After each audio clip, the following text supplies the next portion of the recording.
and welcome to Study English IELTS Preparation. I'm Margot Politis.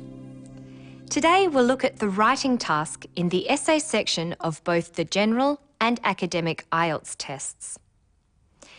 IELTS essay topics are of general interest and relate to current issues in society.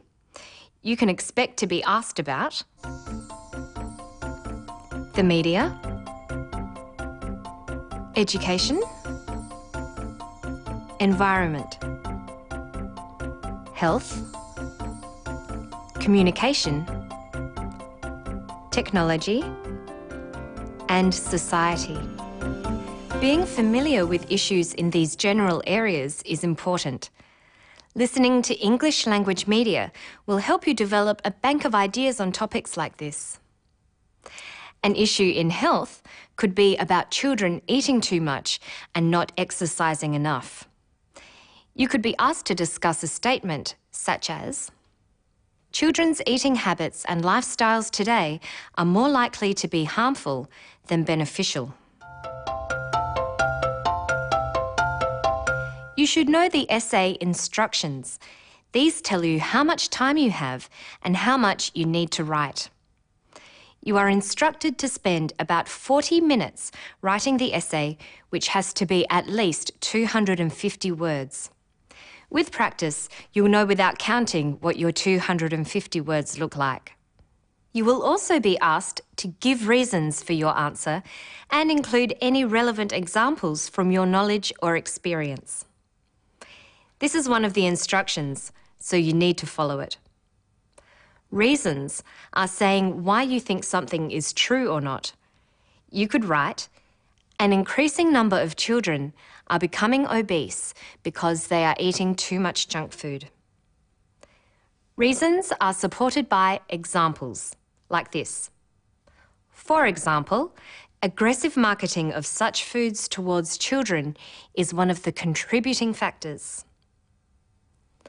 Relevant examples are examples like this that are clearly connected to the question. Now let's look at an essay question and how to analyse it before you write your answer. How well you do this will help with your task response, which is one of the criteria used to assess the essay. Let's look at a question topic. Here's a typical statement. The ageing populations of more developed countries are going to cause social and economic problems for society in the future, especially for the younger generation. With this is something called the question task. To what extent do you agree or disagree with this statement? The essay question is always presented in this way as a statement followed by the question task. First, let's look at the statement. Read it carefully. The ageing populations of more developed countries are going to cause social and economic problems for society in the future, especially for the younger generation. You should ask yourself, who or what must I write about? Here, you have to say something about ageing populations, developed countries, society in the future, and the younger generation. Highlight these and any other key phrases, such as cause social and economic problems. Think about what these phrases mean. Thinking of synonyms or words that mean something similar can help you do this. And you will need these synonyms later in your essay. Synonyms for ageing populations are the elderly, retired people, the aged, and pensioners. They're the people living longer or ageing. Developed countries refers to modern industrial societies that have to financially support retired people. Synonyms are Western countries, First World countries, and advanced economies. Social and economic problems are two kinds of problems. Social problems are problems that affect people, perhaps in areas such as health and education. Economic problems are problems to do with the economy of a country and its ability to pay for the services it provides. Society in the future means the country or nation or state in the future. And the younger generation are younger people or people who work. They're the people who are not yet part of the ageing population. So you can rephrase or paraphrase the question like this. The younger generation will experience social and economic difficulties because people are living longer. The next thing to look at is the question task. To what extent do you agree or disagree with this statement? To what extent means by how much. Here you're being asked to give your opinion about the statement. You might agree with it, or you might think it is wrong.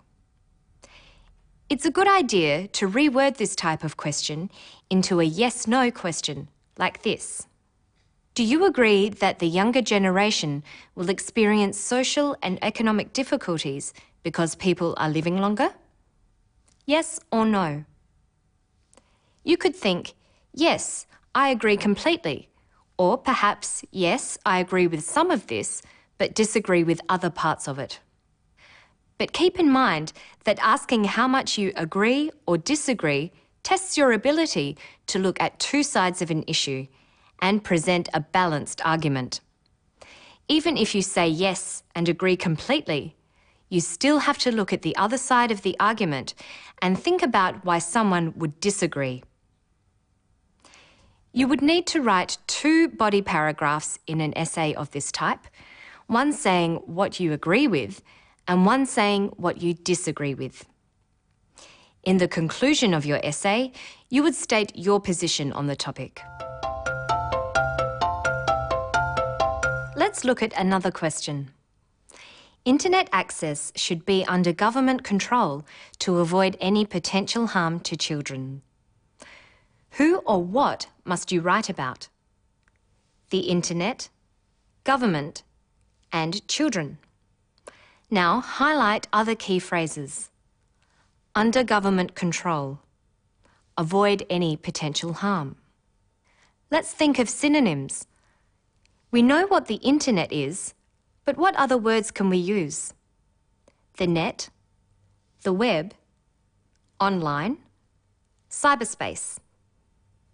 Under government control means controlled by the government.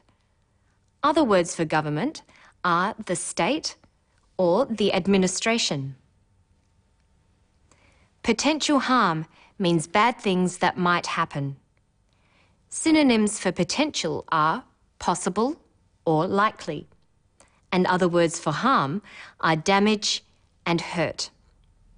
So we could paraphrase this statement as, the state should control access to the web to avoid possible damage to children. The same question task we looked at earlier can be used. To what extent do you agree or disagree with this statement? You are being asked for your opinion. What you need to do here is say what you think.